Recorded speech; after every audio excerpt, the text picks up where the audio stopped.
Bonjour, aujourd'hui dans les petits experts culturels, nous allons nous poser la question: pourquoi l'orthographe française est-elle si compliquée? Alors pour cela, nous allons faire un petit voyage dans le temps.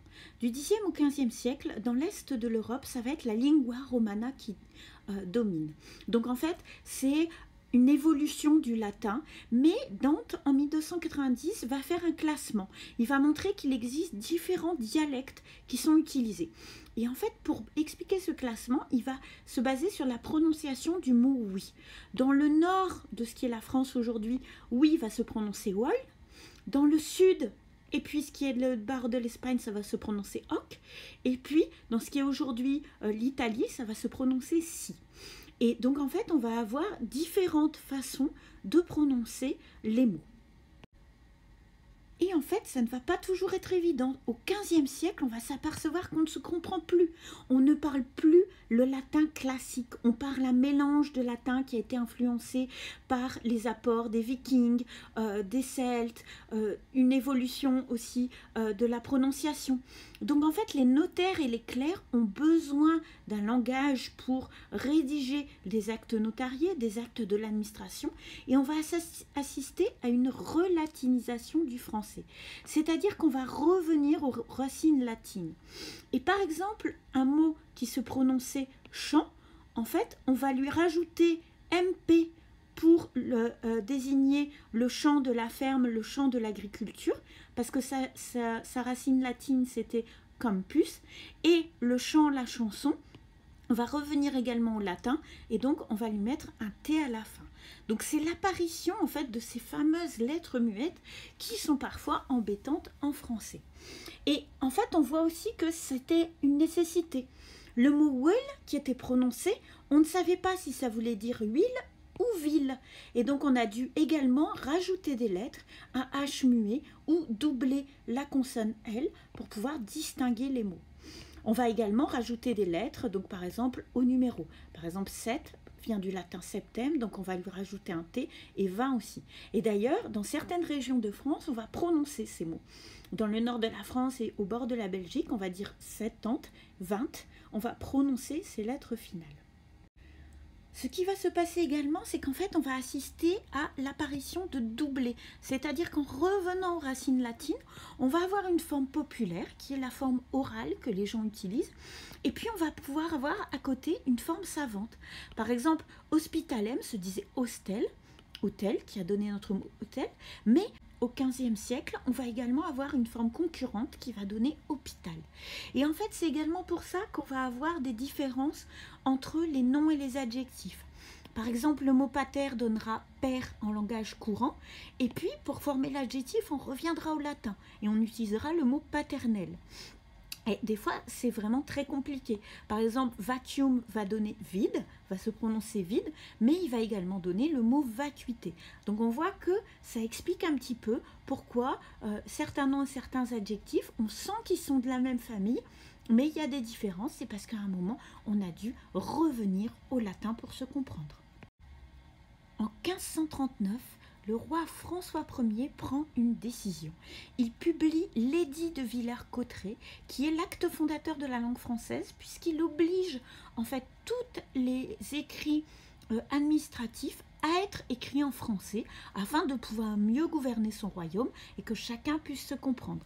C'est également un moyen de réduire l'influence du latin qui était encore utilisé dans certains documents et donc l'influence de l'Église. Le XVe siècle, on voit aussi beaucoup de mots encore d'autres langues qui arrivent. Notamment, comme c'est la Renaissance, on va avoir une influence de l'italien. Donc on va avoir beaucoup de mots, par exemple du vocabulaire de militaire ou du vocabulaire de l'architecture, comme arcade, ballon, concert, cavalerie, infanterie, et puis aussi le mot bizarre qui font nous venir de l'italien. Donc il y a encore un développement supplémentaire, il y a encore des nouveaux mots qui apparaissent à cette époque-là. 10 ans après l'édit de Villers-Cotterêts, en 1549, un groupe de jeunes poètes qui s'appelle la Pléiade, mené par Du Bellay, qui est constitué par Ronsard, Baïf, Bello, vont écrire un manuel qui s'appelle « Défense et illustration de la langue française ». Et ils vont expliquer qu'en fait, la langue française, contrairement au latin, est une langue qui peut servir à la littérature et donc essayer justement de promouvoir cette langue, sa richesse, sa beauté. Ce qui est intéressant, c'est que dans ce groupe, il va aussi y avoir des grammairiens comme Pontus de Tillard et Pelletier du Mans. Et là, on commence à avoir une normalisation de la langue, c'est-à-dire à avoir des règles. Celui qui va également fixer beaucoup de règles de la grammaire française, ça va être Malherbe en 1615. C'est le puriste de la langue française. Il veut qu'on parle un français châtié, un français noble et non plus un mélange de dialectes. C'est lui par exemple qui va nous obliger à faire une négation de partie, ne pas, et qui va l'imposer au lieu de ne point, ne mi, etc. Ce qui est important, c'est qu'en 1635, Richelieu va créer l'Académie française et le but de l'Académie française, ça va être de mettre au point un dictionnaire parce qu'il existe déjà des dictionnaires en italien ou en anglais, mais pas en français.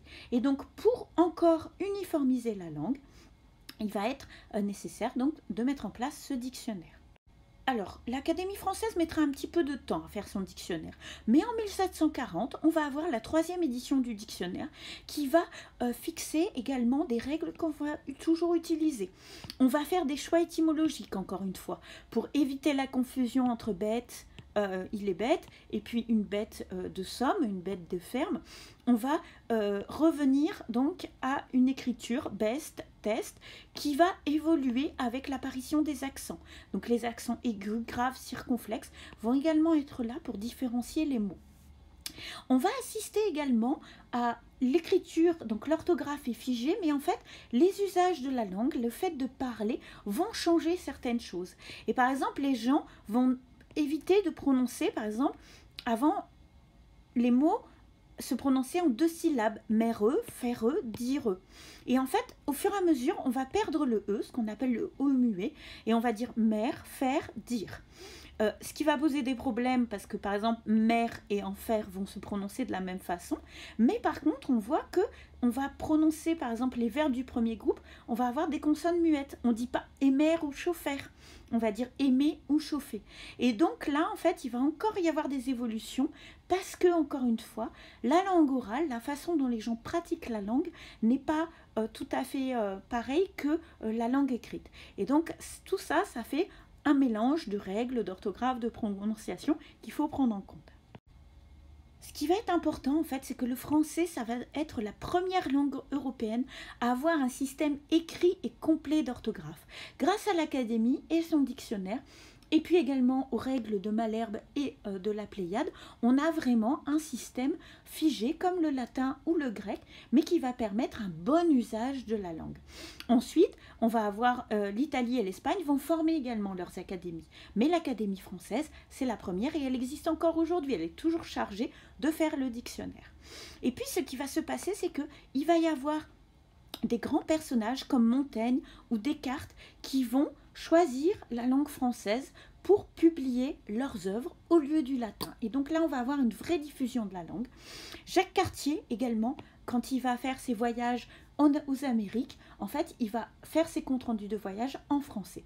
Et donc le français va s'imposer comme la langue diplomatique malgré toutes ces règles d'orthographe et de grammaire qui peuvent nous paraître compliquées aujourd'hui. Voilà, j'espère que vous avez appris beaucoup de choses sur l'orthographe de la langue française et je vous donne rendez-vous à très bientôt pour de nouvelles aventures des petits experts culturels.